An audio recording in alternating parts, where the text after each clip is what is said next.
മാവൂരിൽ സംസ്ഥാന സർക്കാർ പുതുതായി അനുവദിച്ച ഫയർ സ്റ്റേഷനുമായി ബന്ധപ്പെട്ട് കുന്നമംഗലം MLA അഡ്വക്കേറ്റ് PTA റഹീം പുറത്തുവിട്ട പത്രക്കുറിപ്പ് തെറ്റാണെന്ന് മാവൂർ UDF പഞ്ചായത്ത് കമ്മിറ്റി ആരോപിച്ചു.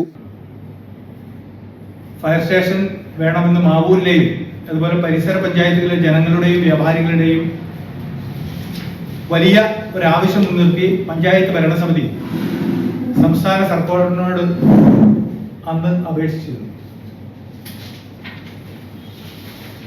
31/12/2016 ഈ പഞ്ചായത്ത് ഭരണസമിതി ഇതിന് തീരുമാനമെടുത്തത്. അങ്ങനെ സർക്കാരിന് ഈ തീരുമാനം അറിയിക്കുകയും സർക്കാരിൽ നിന്ന് പഞ്ചായത്ത് ഭരണസമിതിക്ക് ഒരു കത്ത് ലഭിക്കുക, 25 സെന്റ് സ്ഥലം അടിസ്ഥാന സൗകര്യങ്ങൾ ഒരുക്കാൻ തയ്യാറാണെങ്കിൽ യൂണിറ്റ് അനുവദിക്കുമെന്ന് പഞ്ചായത്തിനെ അറിയിച്ചു. അതിന്റെ അടിസ്ഥാനത്തിലാണ് പഞ്ചായത്തിലെ 31 ഡിസംബർ 31 2016 പഞ്ചായത്ത് ഭരണസമിതി യോഗം ഗ്രാസിം പഞ്ചായത്തിന് കൈമാറിയ പുളിമാട് റോഡിലുള്ള ഭൂമി സ്ഥലം നൽകാൻ തയ്യാറായത്. സംസ്ഥാന സർക്കാർ യൂണിറ്റ് അനുവദിച്ചു. ആ യൂണിറ്റിന്റെ ആദ്യ താൽക്കാലിക കെട്ടിടം മാവൂരിലെ വ്യാപാരികൾ സമാഹരിച്ച തുകയും മാവൂർ ഗ്രാമപഞ്ചായത്ത് 2 ഘട്ടങ്ങളിലായി 4 ലക്ഷം രൂപ അനുവദിച്ച് നിർമ്മിച്ച് അത് സംസ്ഥാന സർക്കാരിനെ അറിയിച്ചു. നിർഭാഗ്യവശാൽ 2017 അനുവദിച്ച സ്റ്റേഷൻ യാഥാർത്ഥ്യമാക്കാൻ 9 വർഷം എടുത്തു. മാവൂർ എന്ന പേരിന്റെ സ്ഥലത്ത് ഏലൂര് എന്ന് തെറ്റായി വിജ്ഞാപനത്തിൽ വന്നു. അത് തിരുത്താൻ 6 വർഷം എടുത്തു. അതിന് ഉത്തരവാദിത്വം MLA ആണ്. തന്റെ വീഴ്ച മറച്ചുവെക്കാൻ, ജാഗ്രതാ കുറവ് മറച്ചുവെക്കാൻ ബഹുമാനപ്പെട്ട MLA പടച്ചുവിട്ട നുണക്കഥ കഴിഞ്ഞ ദിവസങ്ങളൊക്കെ കേട്ടിട്ടുണ്ടാവും. അധികാരം കൈയാളുന്ന ഒരു പാർട്ടിയുടെ MLA ആയിട്ട് ഒന്നും ചെയ്യാൻ പറ്റാത്ത 10 വർഷം നമ്മുടെ നഷ്ടപ്പെടുത്തിയാണ് ഈ MLA ഇങ്ങനെ കളവ് പ്രചരിപ്പിച്ചുകൊണ്ട് മുന്നോട്ട് പോകും. ആസ്തി വികസന ഫണ്ടിൽ സ്ഥലം അനുവദിക്കാൻ അധികാരമില്ലാന്നിരിക്കെ ആ 40 ലക്ഷം അനുവദിച്ച MLA എന്ന് പറയുന്നു അത് ഗോളിയോറൻസിന്റെ ആണ് സ്ഥലം.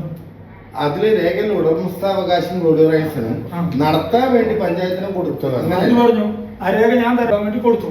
ജനകീയ ആസൂത്രണം വന്നപ്പോൾ സ്വാഭാവികമായി ഈ സ്ഥാപനങ്ങളൊക്കെ ഗ്രാമപഞ്ചായത്തിലേക്ക് വിട്ടുകിട്ടി. അങ്ങനെ വരുന്ന സമയത്ത് നമുക്കത് വന്നു 2005 ബാലകൃഷ്ണൻ പ്രസിഡന്റ് ആയിരിക്കുന്ന സമയത്ത് ഇപ്പോഴുള്ള സബ് സെന്റർ പുതുക്കി പണിത് അന്നത്തെ കോഴിക്കോട് ജില്ലാ പഞ്ചായത്ത് 10 ലക്ഷം രൂപ കിട്ടി. അതിന് ഉദ്ഘാടനം നടത്തി 2010 ഞാനടങ്ങുന്ന ഭരണസമിതി വന്നതിന് ശേഷം സുരേഷ് പ്രസിഡന്റ് ആയിരിക്കുമ്പോൾ ജില്ലാ പഞ്ചായത്ത് പ്രസിഡന്റ് കാനത്തിൽ ജമീലാണ് അത് ഉദ്ഘാടനം ചെയ്തത്. UDF panchayat committee convener VS Ranjith, chairman M Ismail master എന്നിവരുടെ നേതൃത്വത്തിൽ മാവൂർ ഇന്ദിരാ ഭവനിലാണ് പത്രസമ്മേളനം നടത്തിയത്. ഗ്രാസി മാനേജ്മെന്റ് പഞ്ചായത്തിന് കൈമാറിയ ഭൂമിയിൽ മാവൂർ ഫയർ സ്റ്റേഷന് സ്ഥലം നൽകാമെന്ന് പഞ്ചായത്ത് 2016 അറിയിച്ചിട്ടുണ്ടെന്ന് UDF അറിയിച്ചു. ഇതിനു വേണ്ട ആദ്യ താൽക്കാലിക കെട്ടിടം മാവൂരിലെ വ്യാപാരികളും പഞ്ചായത്തും ചേർന്ന് നിർമ്മിച്ച് നൽകിയതാണെന്നും മാവൂർ എന്നതിന് പകരം ഏലൂർ എന്ന് വിജ്ഞാപനം ചെയ്തതാണ് ഫയർ സ്റ്റേഷൻ വൈകാൻ കാരണമെന്നും അറിയിച്ചു. Mini civil station, stadium, Mavoor Kozhikode road വീതി കൂട്ടൽ, കുറ്റിക്കടവ് പാലം, ചെറുപ്പ ആശുപത്രി നവീകരണം, ഗ്രാസിം ഭൂമിയിൽ വ്യവസായം സ്ഥാപിക്കൽ, സബ് രജിസ്ട്രാർ ഓഫീസിന് കെട്ടിടം അനുവദിക്കൽ തുടങ്ങിയവ നടപ്പാക്കിയില്ലെന്നും കേരള സർക്കാർ വർഷം തോറും നൽകുന്ന അടിസ്ഥാന വികസന ഫണ്ടും പ്രാദേശിക വികസന ഫണ്ടും ചിലവഴിക്കുക മാത്രമാണ് MLA മാവൂരിൽ ചെയ്തതെന്നും പത്രസമ്മേളനത്തിൽ ആരോപിച്ചു. ഫയർ സ്റ്റേഷൻ ഉദ്ഘാടന വേളയിലും തുടർന്നും പഞ്ചായത്തിൻ്റെ എല്ലാ അർത്ഥത്തിലുള്ള സഹകരണം ഉണ്ടാവുമെന്നും നേതാക്കൾ പറഞ്ഞു. Calicut news, Mavoor. Gulf media studio audio, video editing, still photography, ആധുനിക സംവിധാനത്തോടെ സൗണ്ട് ഡബ്ബിംഗ് സംവിധാനം, Dolby Atmos, 7.1, 5.1 mixing. Gulf media studio Mavoor Kattangal റോഡിൽ. ഗൾഫ് മീഡിയ സ്റ്റുഡിയോ പോസ്റ്റ് ഓഫീസിന് മുൻവശം, കാട്ടാങ്ങൽ റോഡ്, മാവൂർ. മൊബൈൽ 8921716618.